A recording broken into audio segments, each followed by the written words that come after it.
What is it that you value more than money? Or put another way, what wouldn't you trade for more money? As advisors who are interested in more than just financial assets, David, Chris, and Tim study with leaders in the financial services industry, constantly learning how to best serve their clients. They are often introduced to experts who know something that you should know in areas such as health optimization, mental health, nutrition, and future of technology. Their teams understand that money is only part of the equation in the pursuit of true wealth and living a happy, fulfilled, and meaningful life. As you define success in your lives, what is it that you value more than money? Often it is family, faith, health, experiences, and giving. These are the critical priorities on life's journey. True wealth management is not only guiding your finances, but understanding your core values, your experiences, and your desired contributions to others. It is making sure your money supports what is truly important to you. This series is designed to bring you interesting and helpful information that you can use.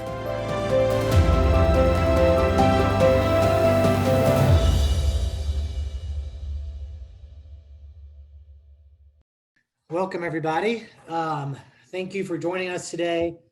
Really excited. I know we're all excited and lucky to have Michelle Norris today.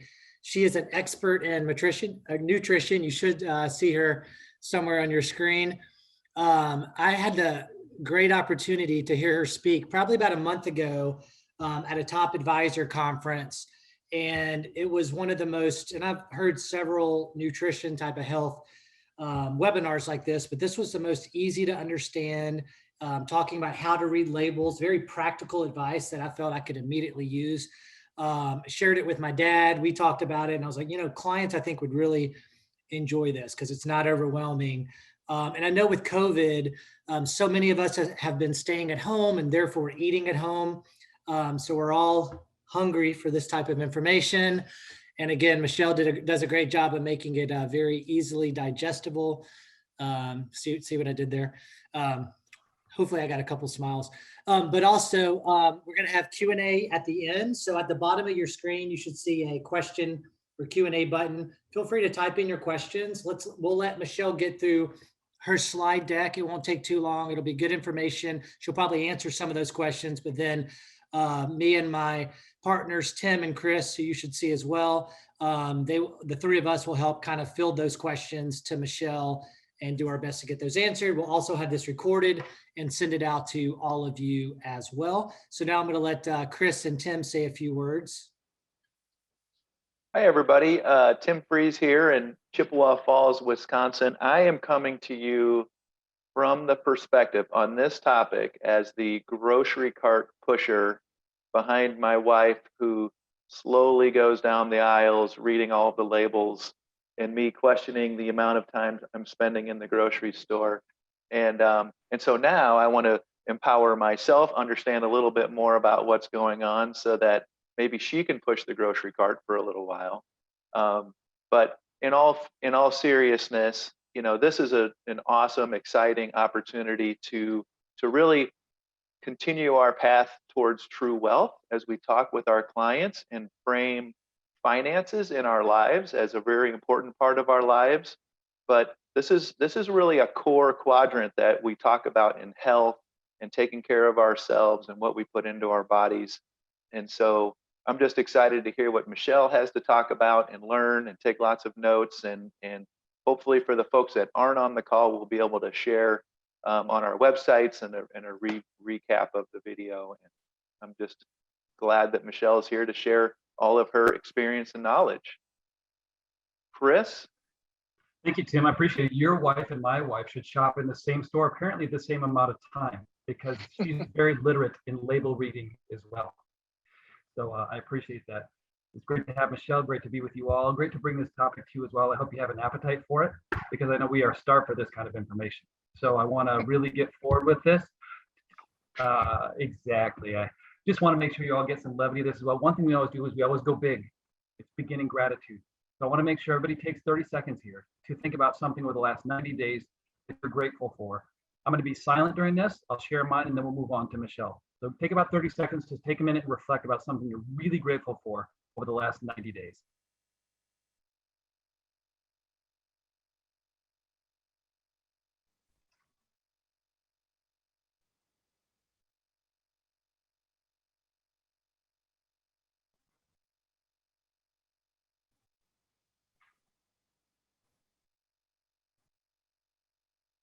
All right, I'll share mine very quickly. It's family, friends, and then the spring coming here in Wisconsin. I'm in Mequon, Wisconsin, which is great.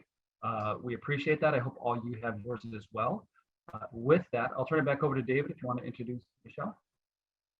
Yeah, Michelle, you can go ahead and give your presentation. Tell us a little bit about how you got started in nutrition and kind of your why. Be interesting to hear, and then we'll let you take over. Yeah, thank you guys so much, Tim and Chris. I hope that by the end of this presentation, you also are literate in nutrition label reading. That is the goal. We'll get to that in a little bit, but I want to share my screen. You guys shout at me if this, for whatever reason, doesn't work. Hopefully that's good. I'll make you guys go away. Everybody good? See that, hopefully. All right, so I'm going to give you a little bit about my why. This is a pretty personal thing for me, a pretty personal topic, and it came about in a way that was very, very organic. So I grew up as a diver, a springboard and platform diver, and I went on to the University of North Carolina at Chapel Hill to dive. My sophomore year, I had a career-ending back injury. I herniated a disc in my back for the third time, and the sports med staff told me that if I wanted to pick up my kids in 10 years, that I should probably consider hanging it up. That was one of the toughest decisions I ever had to make in my whole life. For 10 years, a decade, I identified as Michelle I'm a diver at Carolina. It was my everything. It was what took up all my time. And overnight that ended. And so not only was I in a lot of pain, I couldn't bend over, couldn't tie my shoes, couldn't shave my legs. I needed to heal my back, obviously, but I also needed to fill my time before I ended up in trouble or failing out of school or something, because practice and weights and study hall and travel and all that took up every waking second. And so I was seeing doctor after doctor. They couldn't put me back together. They all told me I needed surgery or bed rest. And when you're 20 years old, neither one of those things sound very enticing. However, my strength and conditioning coach at the time, he was super holistic, and he gave me a third option. He said, how about this? Why don't we come at this from a different angle? We'll pull the inflammatory foods out of your diet. We'll change your diet to include more natural anti-inflammatory foods. We'll feed you 9 fish oil pills a day. You can keep coming in the weight room and keep strength training. We'll change it up a little bit. We'll do contrast fast. We'll go see this chiropractor. We'll do some soft tissue work on you. And let's just see what we can do with that.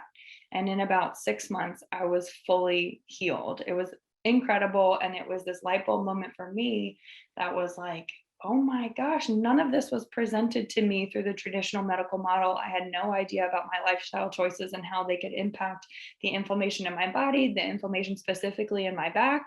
So I was an exercise and sports science major anyways, and I went on to get a nutrition coaching certification and have used that to try and reach as many people as possible to teach them about the power of the fork and how every day, 3 times a day, or however many times a day you eat, you have an opportunity to do something great for your body, promote health, or you have an opportunity to do something pretty negative or detrimental to your health. And I think we need to start looking at food in a different way. Food is fuel. It's not something that we should just make mindless choices about, or make choices that make us feel good in that moment. We need to think about the long-term consequences of the food that we're choosing. All right, that's my spiel. That's my why. Let's get into the slides here. The very first one, I love this quote. I love to start with it. Thomas Edison, the light bulb guy. So a little bit outside of his realm when he said this back in 1902, but he said, the doctor of the future will no longer treat the human frame with drugs, but will rather cure and prevent disease with nutrition. And that's exactly what I found out firsthand, and what I have found out through coaching for the last 10 years, helping people make better nutrition choices and watching what comes of that. It's been absolutely incredible. We can truly cure and prevent disease with our food choices. So Before we get into all the facts and figures and lessons that I have for you today, I want to show you what's going on in America. I think we all understand pretty well the obesity epidemic, but I want to visualize it for you. So we're going to look at a map of the United States. These are straight off the CDC website, so I didn't come up with these. You can find these yourself. We're going to look at a map of obesity rates of the United States, of obesity rates starting in 1985, and we'll go through 2010 year by year. So back in 1985, we didn't have any information on the white states. Light blue states, we had less than 10% of people were obese, and then a little bit darker blue, we've got 10 to 14% of people are obese. All right, I'm going to flip through these pretty quick. 87, 88, 89, 90, 91. We've got 15 to 19% of people in those darker blue states. You'll notice the Southeast and West Virginia tends to lead the way. 92, 93, 94. There you go. 95, 6, 7. We get another new category, greater than 20% of people obese in those tan states. 99, 2000, 2001, Mississippi, every time, greater than 25% of people obese. 2003, 4, 5, another new category, Mississippi, Louisiana, West Virginia. 2006, 7, 8, we get another new category, 2009, 2010. And that was 11 years ago. So if we actually fast forward to today, I wish I could show you 11 more slides where we trend back to where the country's all blue and only 15 to 19% of people are struggling with their weight. But today, we've got 35% of the entire country classified as obese, 34% of the country classified as overweight, and that's only leaving 31% of people in America classified as a healthy weight. So we're really, really struggling, and we need to do something about it. Why is this? We've got 4 major reasons of why we have this obesity epidemic going on. We've got the processed food industry for one. So think about every convenience store, every aisle in the grocery store, even the checkout aisles at places like Best Buy or Marshall's, they're lined with processed foods. And a lot of times, unfortunately, they're eye level with our kids. And the second reason, increased sugar consumption, that's due to the processed foods industry. So those foods that are made in a factory, come in a bag or a box, they wouldn't taste very good if it weren't for all the sugar that's added to them. And the reason those food companies add all that sugar is because sugar is addictive. It's a drug. It lights up the same receptors in your brain as a stimulant drug would. And so they want your money. So they want you to keep coming back. That's why they dump the sugar in. Third, we've got incorrect dietary guidelines. So if you go to choosemyplate.gov, that's where the government is recommending to us what we should eat. They're behind on what the latest nutrition research is telling us. You can go on there and they'll still tell you that you need to buy low fat products when really we've figured out that fat is a necessity. We need fat to function. They'll tell you that fortified breads and grains and cereals and tortillas are all good sources of healthy carbs. And that's not true. Those are actually promoting inflammation in our body. And then lastly, especially here, I'm here in North Carolina in the South, we've got major portion size problems, especially when you go out to eat. You get a meal that is way too much food. If you're like me, you have no self-control and you eat it all anyways. Little pro tip, when you get your food, when you go out to eat and you know that it's too much food, go ahead and get a to-go box, right? When it comes out, box up a little bit. Maybe you'll have a whole second meal to take with you when you leave. Maybe it'll be a snack for later, something like that. But then you're less tempted to eat everything that's on your plate. All right, let's get into the simple truths. We're going to dissect each one of these on the coming slides, but real quick, we've got fats don't make you fat. Many people have probably heard about the ketogenic diet. That's where you eat where about 70% of your calories actually come from healthy fats, 20% from protein, and the rest from carbs, 20-25% from protein. But we've realized we absolutely need fat. It's really good for our brain health, and it's our body's preferred source of fuel. Carbohydrates should be complex. We'll talk about what is a complex carb and where can we find them in what foods. Added sugars are a major problem, and then we'll quickly touch on some of the preservatives that are found in our processed foods. First, let's talk about fat. This is the only slide I promise where I get into the biology of the body, but think back to your 8th grade biology class. Picture this cell. You're looking at a picture of a cell. All those little red circles, that's the outside of a cell. It's called a phospholipid bilayer. Lipid is another word for fat, all right? So every single one of your cells, your body's made up of trillions of them, has around the outside of it a fence, all right? This phospholipid bilayer equals fence. Think about that, okay? It controls what goes in the cell and what comes out of the cell. You can imagine that's a pretty important job, right? It's protecting the cell from things that shouldn't be able to get in and keeping things in that shouldn't be able to get out. So we need healthy phospholipid bilayers. The way that our body builds these phospholipid bilayers is by consuming healthy fats. All right, so we need to eat healthy fats. Our body takes those healthy fats and turns them into phospholipid bilayers. The issue comes is when we're consuming too many unhealthy fats. And unhealthy fats are things that are found in processed foods like corn oil, soybean oil, vegetable oil, canola oil. Those are all inflammatory oils that you might not have in your pantry, but if you start to read nutrition labels, you'll notice they'll come up a lot more frequently than you realize. We're actually, on average, Americans are consuming 10% of their calories from soybean oil. And if we were all in a room right now, I might ask you guys, anybody raise your hand if you have soybean oil in your pantry? And I bet not a single hand would go up. And you'd be like, how am I getting 10% of my calories from soybean oil if I've never even heard of it and don't cook with it? Well, the reason is most restaurants actually cook with it because it's a really cheap, stable oil. And also it's found in many, many, many of our processed foods. All right, so we're getting 10% of our calories from the soybean oil. Our body doesn't really recognize the difference between a healthy fat and an unhealthy fat. It makes our phospholipid bilayers regardless. Okay, so it takes that fat. And if we're pulling all of our fat sources from those unhealthy oils, that's like trying to build a house out of foam bricks. All right, so you might have this cell that looks like a cell and hopefully it's going to function like one, but when it comes down to it, that's a foam gate, foam fence around the outside of your cell that's not going to function properly. So you're setting yourself up for disease from a cellular level when we continue to consume these unhealthy inflammatory fats. So where should we get our fats from? These are all sources of healthy fat. All right, avocado is a huge one. Coconut, anything, coconut oil, coconut manna, coconut flakes, coconut butter, all great.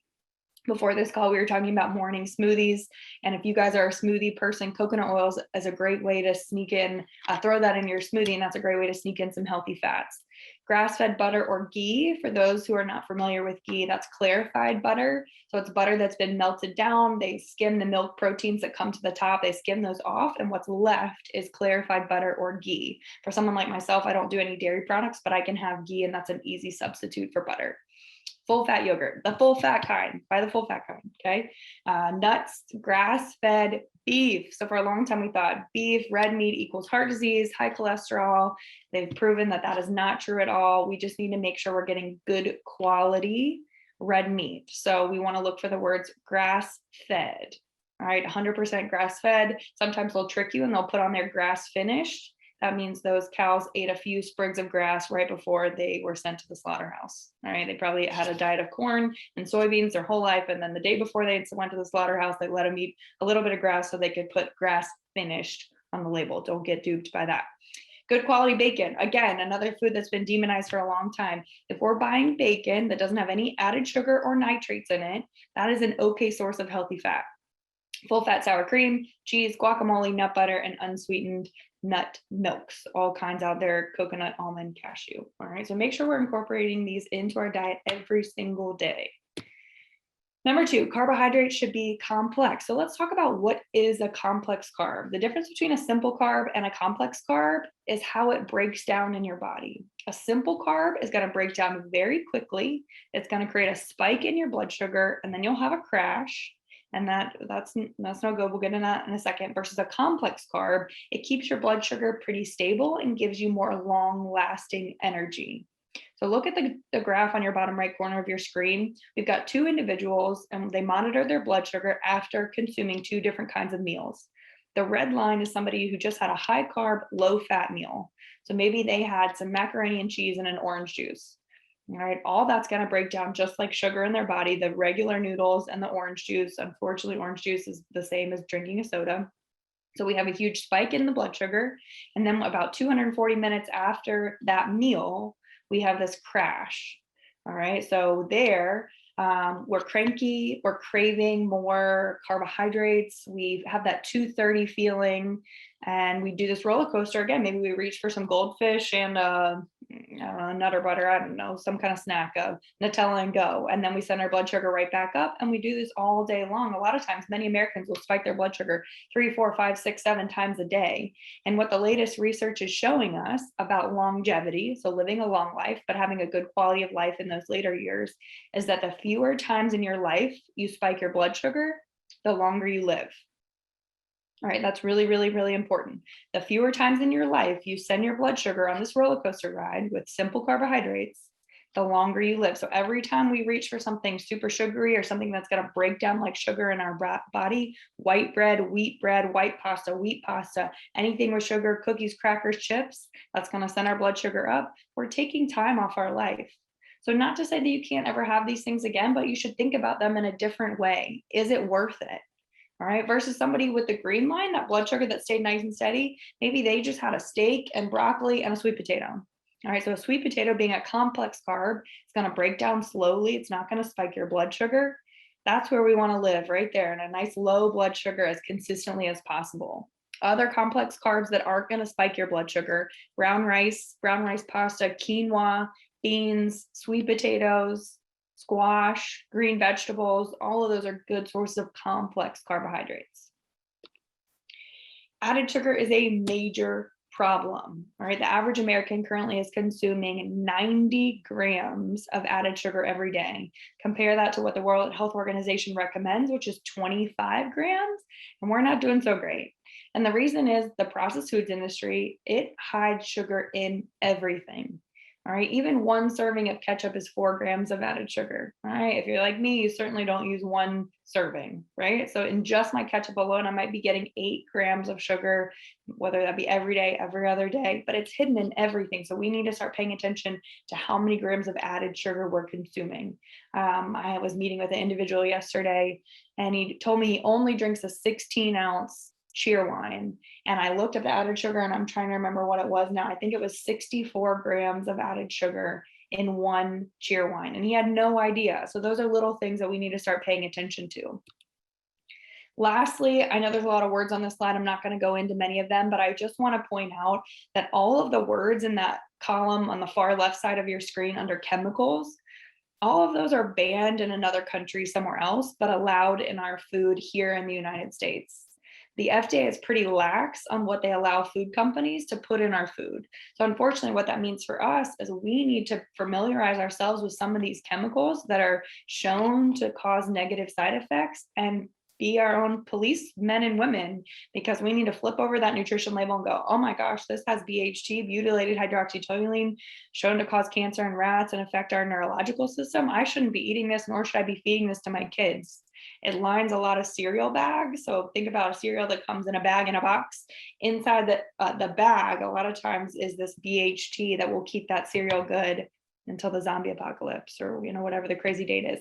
That's a little trick too. If the expiration date on something is 2035 or 2027, we should be raising an eyebrow like, why in the world is this going to be good for the next 6 years here in my pantry? All right, what kind of chemical is in there? You guys will have access to these slides at the end of this, so you can read this a little bit more, but I'm going to keep it moving. All right, so what in the world can we eat? And I love this quote by Charles Poliquin. He was a famous strength and conditioning coach and nutritionist for some NBA and NFL All-Stars, and he kept it super simple. So he said, if it doesn't swim, run, or fly, or isn't green and grow in the ground, don't eat it. And basically what he's saying is that the earth is going to provide us exactly what we were biologically designed to eat. All right, so we weren't biologically designed to eat Oreos or goldfish or Cheez-Its. Right, those are processed foods made in a factory. We were biologically to eat foods that don't have an ingredient list. Think about broccoli. What's in broccoli? Broccoli. What's in an apple? Apple. What's in chicken? Hopefully just chicken. All right, so those are the things we were biologically designed to eat. So we need to be getting the majority of our calories from those types of food. Where do we find these real foods? No matter where you grocery shop, pretty much every grocery store is set up the same. So whether it's Walmart, Trader Joe's, here we have Harris Teeter and Kroger, they're all set up the same. Around the outside, we've got your fruits and vegetables, nuts, seeds, we've got meat, eggs, dairy products, all of that will be around the outside. And then we've got the processed stuff down the aisles in the middle. So if you come home and you put the majority of your groceries that you just bought in your pantry, you were doing your grocery store shopping wrong. All right. When you come home with your groceries, the majority of your groceries should go in the fridge. Okay. Of course, there's exceptions to every rule. We've got aisle exceptions, nuts, trail mix. You can find that in the aisles. Pro tip, your nuts, you want to try and buy them raw if you can with no added salt isn't the problem. It's the oil that they use to get the salt to stick. So a lot of times they use like cottonseed oil or peanut oil or soybean oil to get the salt to stick. And those are the oils that are inflammatory. So if you can buy the raw nuts from the baking aisle, they're a lot cheaper and they're raw and better for you. Kind bars, layer bars, more on bars later. Nut butter, so that's peanut butter, almond butter, cashew butter, all those are great. Olive oil, balsamic vinegar, brown rice pasta. You guys can read these. One thing about granola, people think that that's a buzzword for a health food, but they're packing in the sugar these days into granola. So be careful. Try and find one that has less than 10 grams of added sugar per serving. All right. Okay. Say you are in the grocery store, you are Tim's wife, and she's walking down the aisle, and Tim's pushing the buggy behind her, and she's taking her sweet time trying to read these nutrition labels. Hopefully, this is what she's looking at. I want to retrain, for many of us females especially that have been trained to look at this in a certain way, I want to retrain everybody's eye on what we should actually be paying attention to. All right, everybody recognizes this probably. This is a brown sugar cinnamon Pop-Tart box. All right, found in the aisle of a grocery store. Me as a female 10 years ago, I'd walk down the aisle, flip it over and see 210 calories and think, that's not too bad, maybe throw it in my cart. All right, you can see I don't even have an arrow pointing to the calories. That's one of the least important numbers on here or words on here.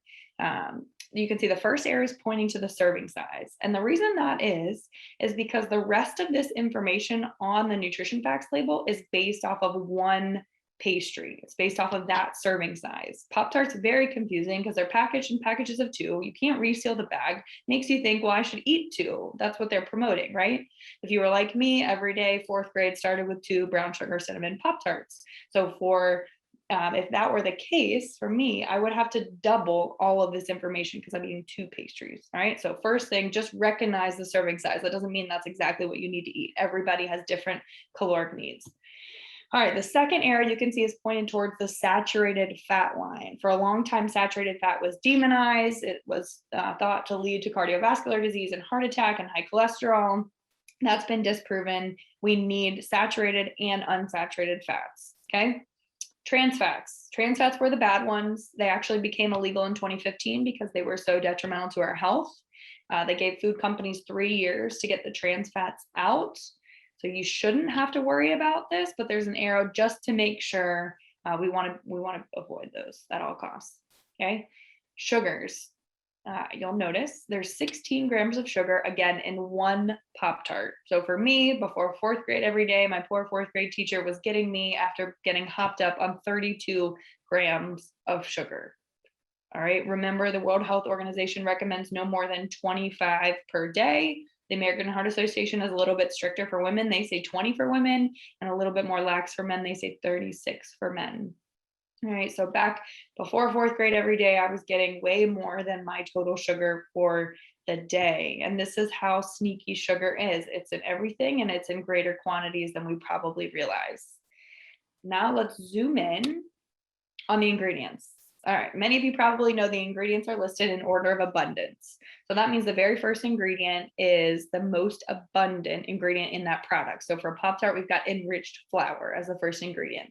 Then we've got the 2nd, 4th, and 6th most abundant ingredient in a Pop-Tart are different names for sugar: brown sugar, corn syrup, and high fructose corn syrup. And the reason they do that, they break it up and they pull a little bit from brown sugar, a little bit from corn syrup, and a little bit from high fructose corn syrup, is because if they picked one, maybe they pulled all the sugar from high fructose corn syrup, that would end up being the most abundant ingredient in a Pop-Tart and have to be listed first. Okay. So for the moms, like Tim's wife, walking down the aisle of the grocery store, she might flip over that Pop-Tart box, know that the ingredients are listed in order of abundance, see high fructose corn syrup listed first, and think to herself, oh my gosh, I can't feed my kids this. It's mostly sugar. So they pull a little bit from brown sugar, a little bit from corn syrup, and a little bit from high fructose corn syrup. So to try and dupe us. right? And so now you guys are informed consumers, you know their trick, and you can look for it. You can also just check how many grams of added sugar are in the new nutrition label, which is we'll get to on the next slide. Come down a little bit further, we got TBHQ. It's a form of butane used to preserve the shelf life in processed foods. The FDA knows it's not great for us, and they only allow food companies to comprise 0.02% of their products from TBHQ. But again, me, fourth grade, double Pop-Tarts, double my dose of TBHQ. Side effects, we've got nausea, delirium, vomiting, and asthma. We've got an asthma epidemic going on in our youth today, and I fully believe we can attribute that to the foods, the processed foods that we're feeding our kids. Super sad.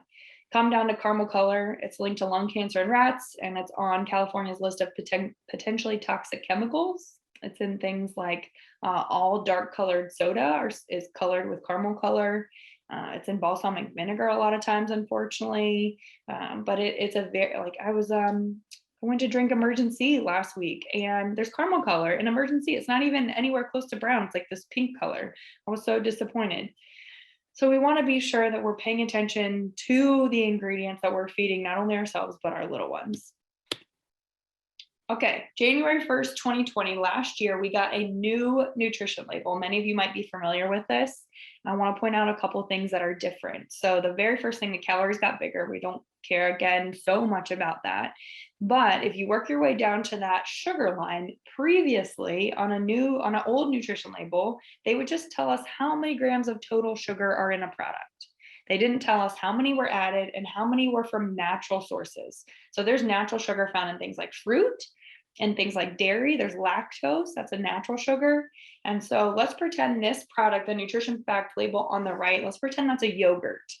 All right, so for any of you who've ever had a plain yogurt, not sweetened with anything, it's not great, okay? And the dairy companies know that, and so they dump in some additional sugar to make it more palatable and make you come back to continue buying it. So for this yogurt, total sugars, they've got 12 grams, and then they tell you of those 12, 10 of which were added to the product to make it taste better. So that means 2 were occurring naturally and 10 were added. That line where it says includes 10 grams of added sugar, that's what we want to add up throughout the day to try and stay underneath 25. All right, so whatever this product is, this yogurt, it's 10 grams towards my 25 for the day. Okay, now for all you math wizards on here, this 20% right here, this percent daily value column, this is trying to tell us that 10 grams of added sugar is 20% of what's recommended for the entire day. All right, knowing what we know from the World Health Organization, they say no more than 25. The American Heart Association says 20 for women, 36 for men. All of you who can do math way quicker than I can know that 10 grams is not 20% of 25, right? So what happened was back in 1990, when this original nutrition facts label came out, you can see there's no percent daily value here across from sugar. And there originally was when they proposed the nutrition facts label, but the sugar lobbyists came in and said, no, we can't have people knowing that a Pop-Tart is nearly 100% of your sugar for the day. That would not be a good look. So they paid somebody and they got that percent daily value off.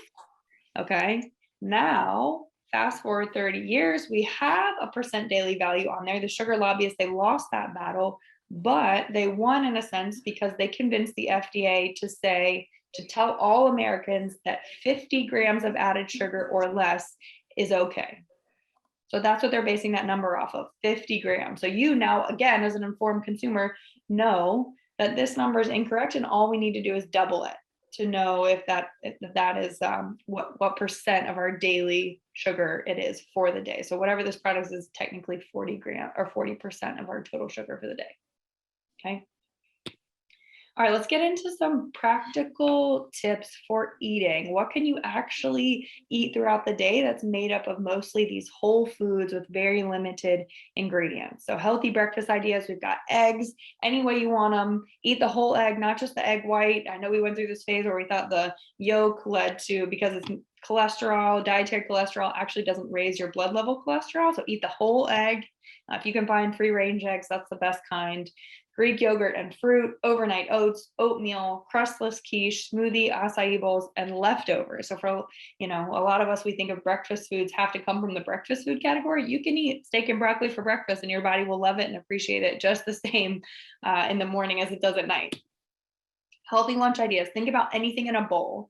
So maybe it's a bed of lettuce, maybe it's on a bed of brown rice, maybe it's on a bed of quinoa, and then put some more veggies, put some meat on there, put a healthy dressing on there. Primal Kitchen is a really good dressing. It has a dressing line of every kind of dressing you can think of, made with healthy oils.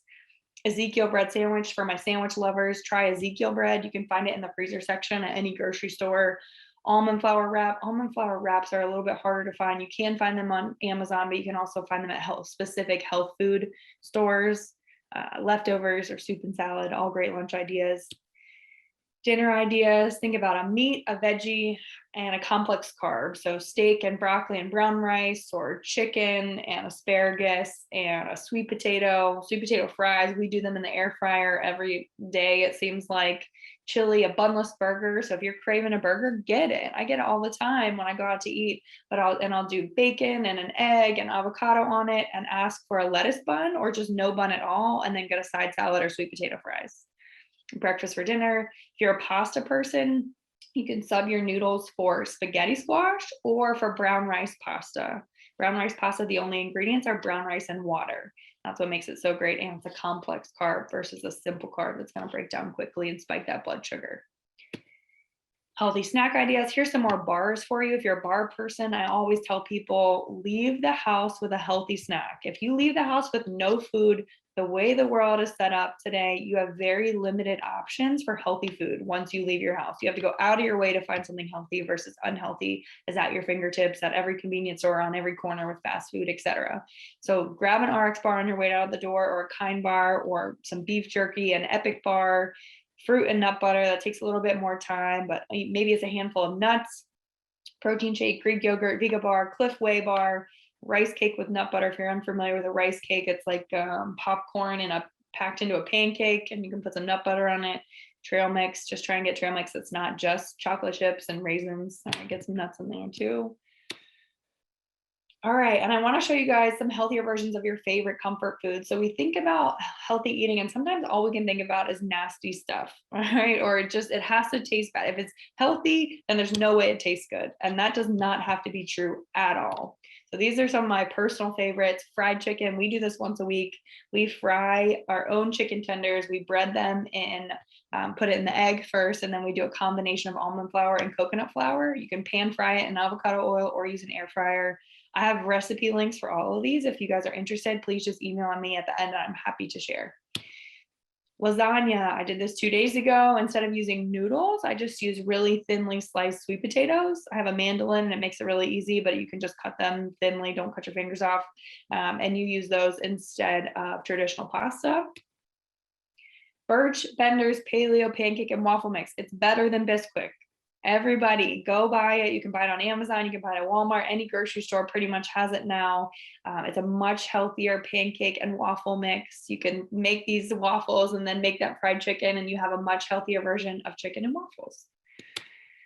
Jambalaya. So for a healthier version of jambalaya, everything in jambalaya is actually pretty healthy, but you can make it a smidge healthier by using black rice or cauliflower rice for an even lower carb option. And then just make sure you cook everything in a healthy oil like avocado oil. Homemade bread and buns. I'm actually looking at my snack right now. I'll show you guys this. So I made these last night. These are the same buns. That picture looks a lot better than mine, but they're made from almond flour and tapioca flour. I made sloppy joes last night. It was so good. These healthy buns, they don't have to rise for 24 hours with the yeast and all that. They have very simple ingredients. They take 15 minutes. And then I have a bunch of buns left over. So this will be my snack as soon as I'm done with this. This is peanut butter banana on one of these almond flour buns, and it's really good.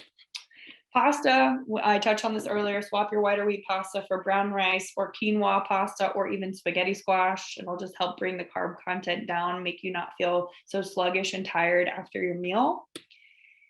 And barbecue. So when you're making your own barbecue, if you can opt for the Primal Kitchen barbecue sauce, that's that line of salad dressings I mentioned a second ago. or I actually make my own. I make it with dates, balsamic vinegar, coconut aminos, which is very similar to soy sauce, a couple other ingredients. It's super easy. But the amount of sugar that's in a traditional store-bought barbecue sauce is crazy. Sweet Baby Ray's has 16 grams of added sugar per serving. Nobody uses one serving. So you're getting basically your day's worth of sugar or more just from barbecue sauce. So if we can find a healthier alternative, that'll make barbecue actually a decently healthy food. Okay, in summary, we've got minimize the sugar content. I know I beat that to a pulp with saying that, but it's so important. We've got diabetes on the rise. It's estimated by 2050, we'll have half the country as type 2 diabetics. So we really need to get a handle on our sugar consumption. Eat real food, things that don't have an ingredient list. Read the ingredients if they do have an ingredient list, and try and keep it to ingredient lists that are really short and ingredients that you can pronounce. Plan ahead and keep your shopping and your money spent around the edges of the grocery store. With that, I'll leave you with my email address. That's my personal cell phone number. You guys are welcome to call me, text me, email me. If you're in the grocery store and you have a question, I'd love to hear from you. I know that sounds crazy, but it really does make my day when I can help someone make their grocery store experience a little bit easier and encourage them to choose a healthier food.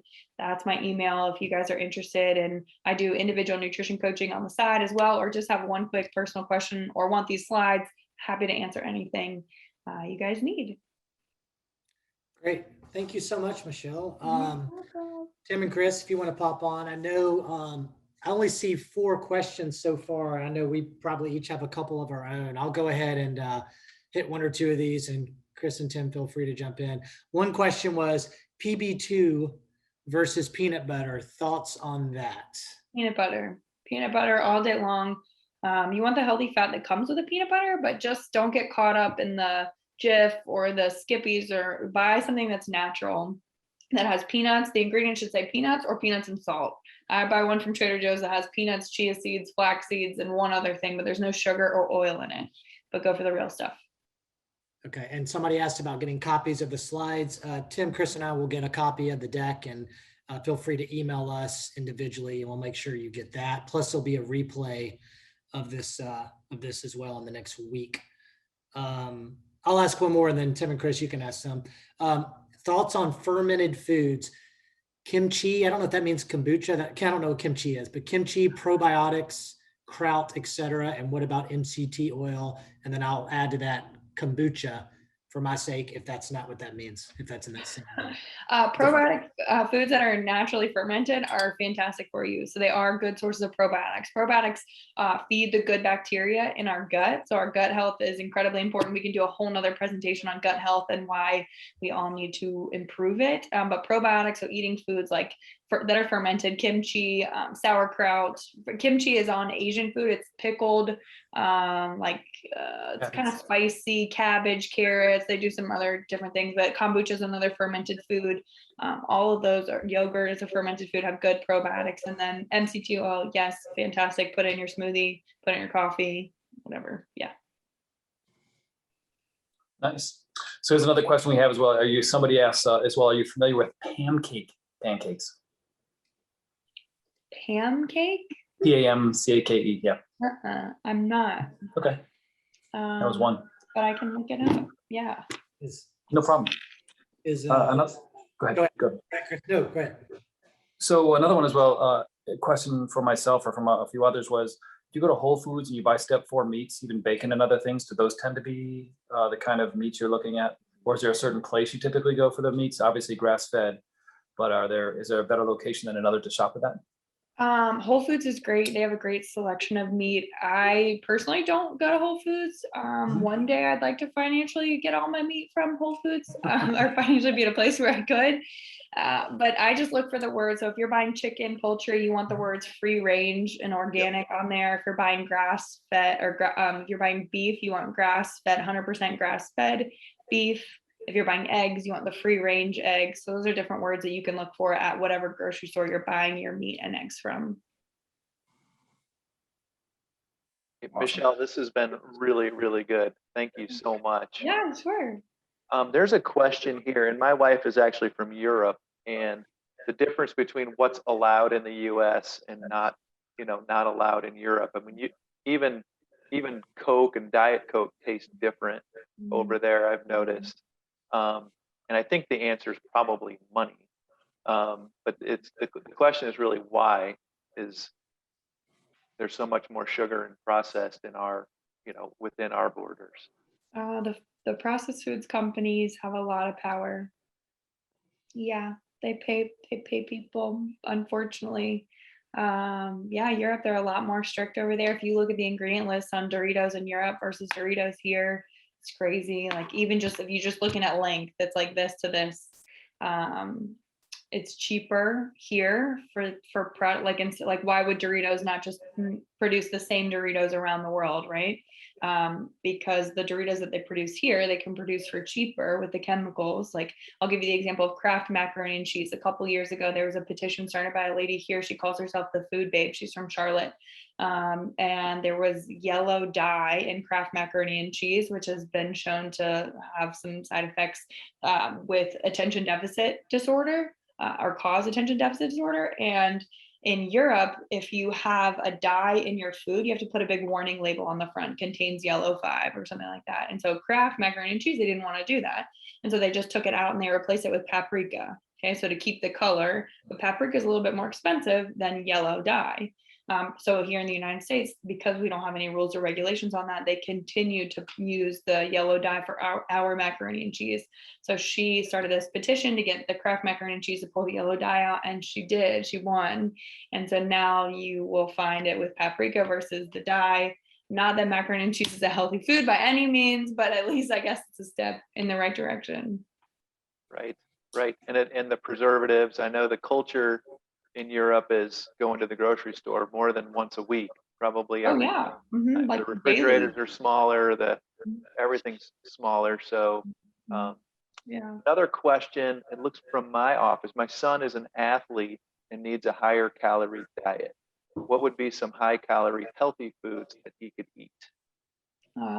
Good question. So I don't know if he's on the weight gain train or what, but if he is, things like that Ezekiel bread that I mentioned prior, that's a really great source of complex carbs for someone like him.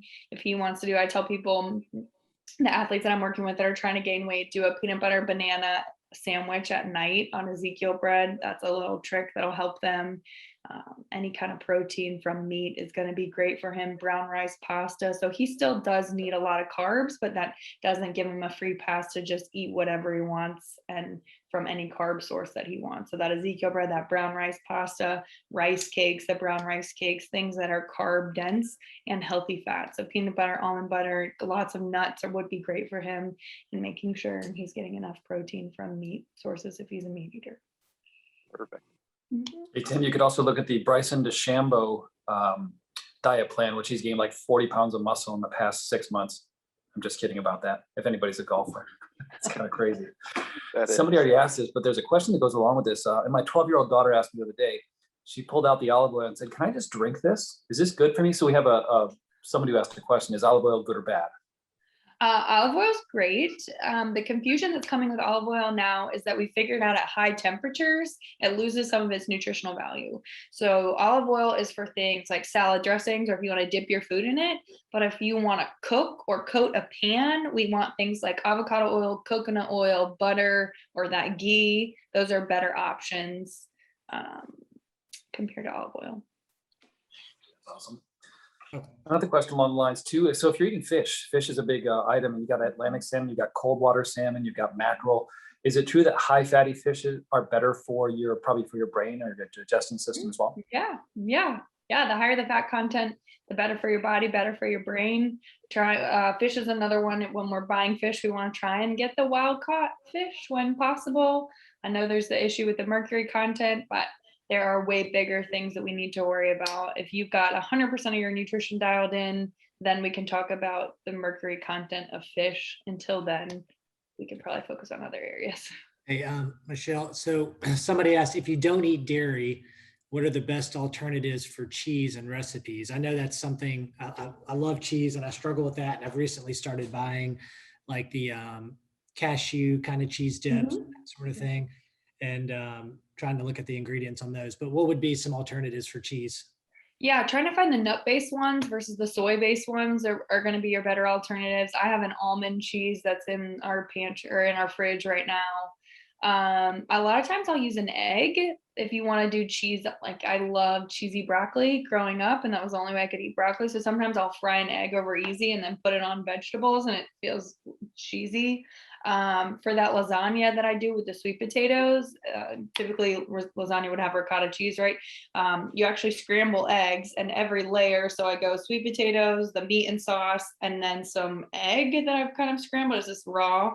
And then you do the same layer again, you do it on the top, and it ends up coming out just like ricotta cheese. So I have fed it to people and they don't know the difference. Oh, wow. Yeah. Fabulous. Somebody asked, So this, go ahead, David.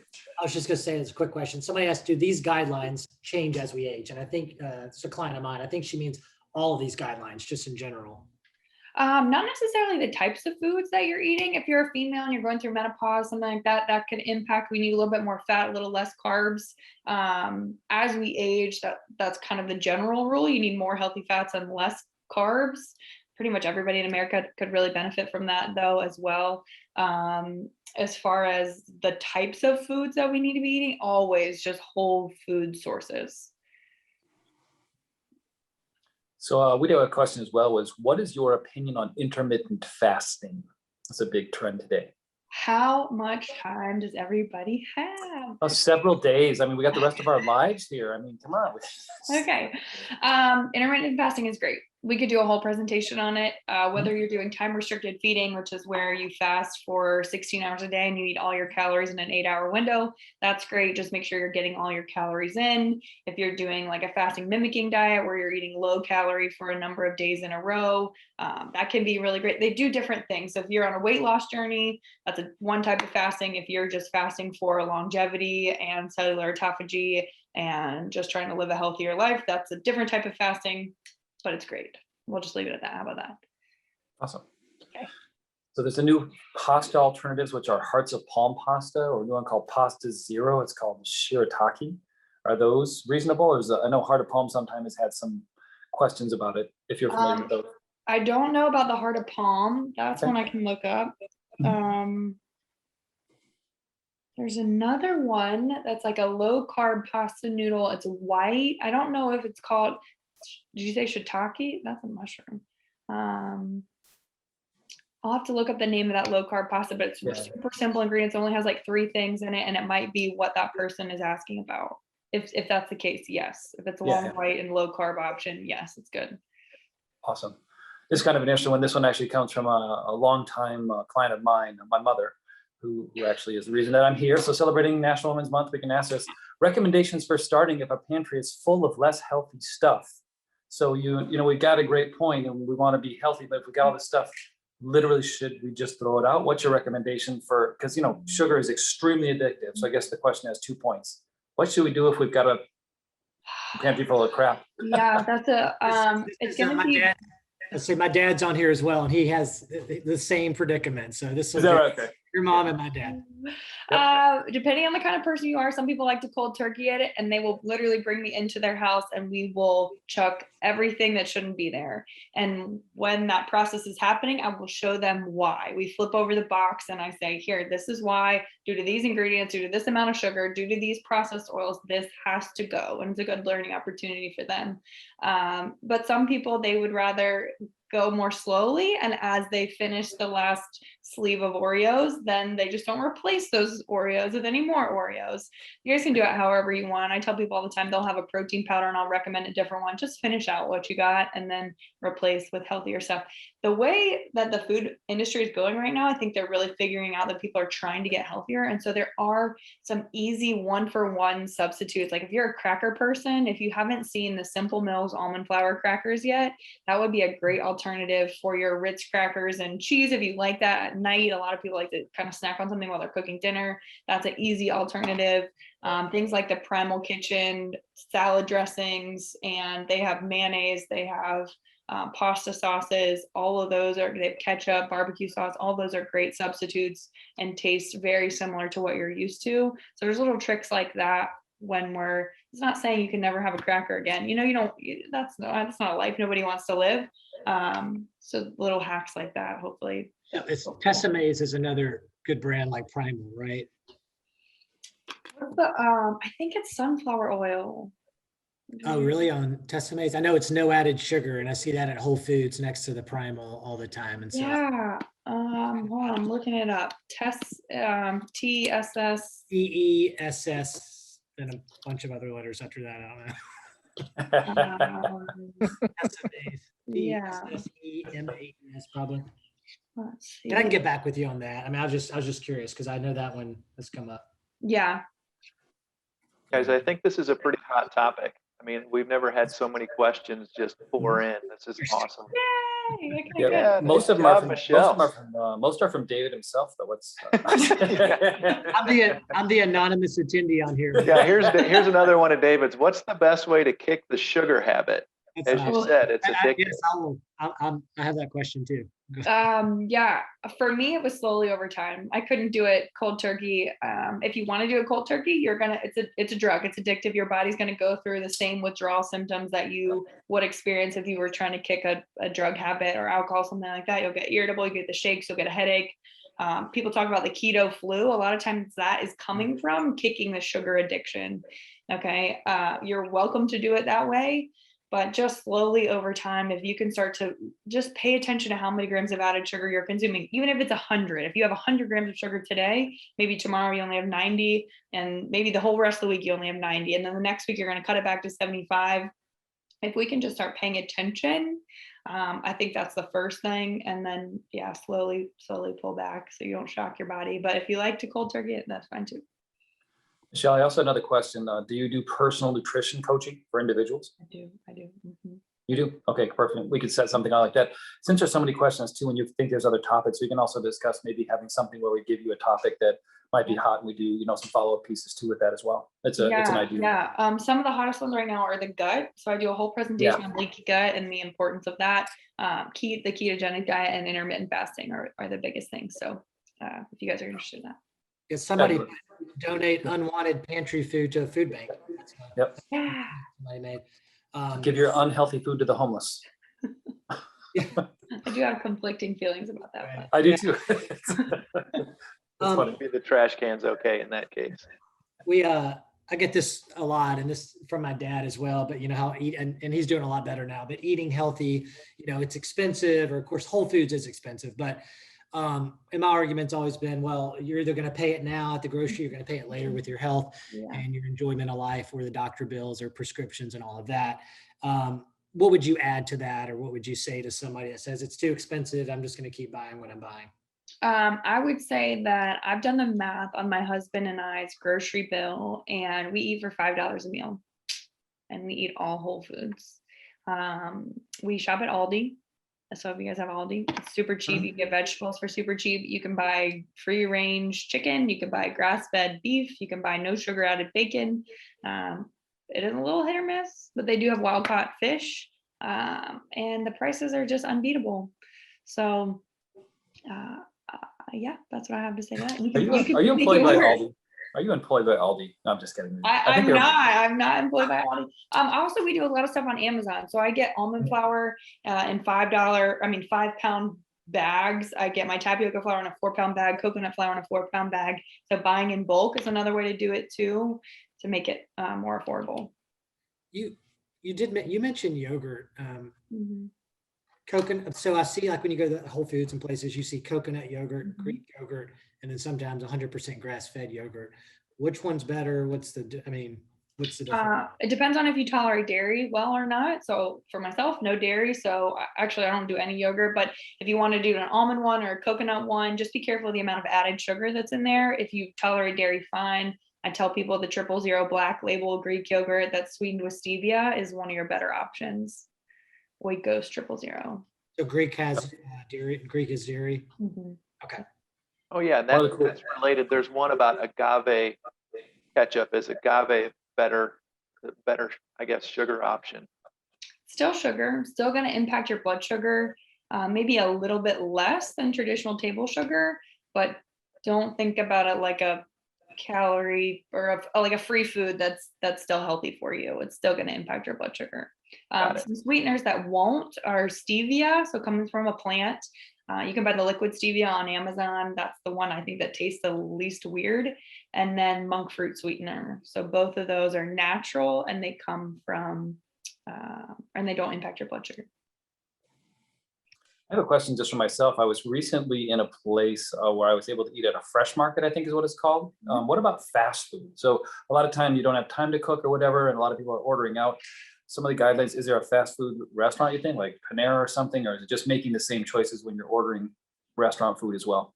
Yeah, I tell people Chipotle is a great one. Just go build a bowl on a bed of brown rice. They now have cauliflower rice or on lettuce, and then pick a meat, pick some salsa. You really can't do too much damage to your body at a Chipotle. Even though at those places, the likelihood that it's grass fed and all that stuff is probably low, right? Yeah, probably not, but there are worse choices to make when we're out and about. Yeah. I think Panera is actually non-antibiotic chicken and everything that they have as well. And that actually brings me to a question. One person asked about chicken. There's thigh meat and rib meat in the chicken breast you buy sometimes. Is that all right? That's not a big deal. Yeah, chicken thighs are actually more nutrient dense than chicken breasts. Cool. Awesome. Mm-hmm. Do you recommend a protein powder or any supplements that are, I mean, we don't have to go into all the supplements. There's some protein powder. Do you think it's a good supplement for most people? Or, I mean, those supplements are a huge whole other topic we'll probably bring up another time, but is there a just simple protein powder you think is great? Earth-fed muscle, if you're a whey-based protein powder person, is really great. It has 4 ingredients, sweetened with stevia, no extra crap. And then if you're a plant-based protein powder person, the Orgain protein powder, Vega, or Sun Warrior are all really good options. We've had, God, there's so much here. This is awesome. We've had a couple people asked if you could do another session on fasting. And then also Chris mentioned one on supplements. I'm putting down a note. I definitely think we should do a follow-up with you and we can get together and schedule that. Cause I mean, there's still probably 10 more questions and it's a little after 12 Central Time. So I wonder, what do you think, Chris and Tim? Do we kind of wrap up and hold some of these questions and do a follow-up like next month or something? Or what do y'all think? Yeah, let's do. Yeah, I think it's a good idea. Let's do that. If you're willing to do it, Michelle, as well, I think it's a good idea to keep on the topic. If that's generating a lot of questions with, it's great. We can even ask people ahead of time some of the questions. So you can, if there's something odd, like it's Tessa-May dressing, somebody typed in, we'll actually, let you know this. But I think it'd be great to do something on that. Maybe pre and probiotics, maybe a little bit on the gut, a few cents as well. Some of the things that are hot right now, because I know a lot of people ask about like the keto diet and the exact diets that are going on. So if you find something that's hot too, maybe you can be our kind of, our beacon for what we should also be talking about. Yeah, absolutely. And I've done entire Q&A webinars too, if you want to have people submit their questions early, and we can just do another slide deck of all common questions, and I can walk through that. Whatever. I think we do that. I think between what's here and what we can come up with and soliciting questions before, we could do an entire hour on Q&A. So that'd be great. Yeah. So you said something once about an 80-20 rule. You said, what was that again? 80% good and then 20% you kind of have. That's right. Yeah. 80% of the time you're on the wagon, 20% of the time you eat whatever you want. And if you break that down, if you're a 3 meal a day kind of person, 3 meals a day, 7 days a week, that gives you 4 meals a week to eat whatever you want, as long as you're not also having dessert and also having 1 million alcoholic drinks. We have to pick our 20%. A lot of people are like, yeah, I follow the 80-20 rule. And then we do a food log and it's like 50-50 and they're wondering why they're not feeling any better. So we have to be honest about our 80-20. That 20% is so fun. Yeah. Yeah. I think somebody actually said, let's talk adult beverages. I knew it'd come up. Is it true tequila and sake are the healthiest options? That's correct. So there's the alcohol continuum. So if you've got over here, you've got IPAs, like really heavy, and you got the sugary daiquiris, things like that. And then we've got like white wine would be the next kind of sugary thing, light beers. We've got red wine. As we're getting healthier, we've got red wine and liquors, dark liquor, clear liquor, the seltzers, and then tequila would be the least worst option. Awesome. Yeah. Awesome. Got it. That's great. This was great. We've never had so many questions. We've done a bunch of these webinars, so we really appreciate you. Obviously the topic is, there's a lot of people that are on this journey, this quest to find health here. So we appreciate it, and we will get back with you. And everybody, we're going to have this recorded. We'll have the slides. Reach out to me, Tim, and Chris individually, and also send specific questions. And we'll go ahead and kind of log those for the upcoming webinar and get you an invite to that in the next month. Cool. That's all I have. Thank you, Michelle, Chris, and Tim. Anything else? I'm going to run. I'm going to go buy 1,000 shares of tequila really quick, and I can Yeah. hear the phone ringing. Nice We're job, gonna send Michelle. this- Thank you so much. David, thank you for introducing us to Michelle. This has been super beneficial, and hopefully we'll see you again soon. Yeah, I echo Tim's words. I echo that, David, as well. And I think it's great to have the three groups get together when we find something that might be appealing to our clients. It's not just our clients, we're willing to share it. I think that's outstanding. So thank you for your expertise. Thank you for bringing this. Thank you for getting us together and really sharing topics that I think are really timeless for all of us. So we appreciate that. And I look forward to having more and more of these as our health and wellness continues, because remember, it's not just about money, it's about life as well. So as we look at that, money supports everything we're talking about here. So we want to allow you to be able to shop at Aldi or Whole Foods. That's our goal.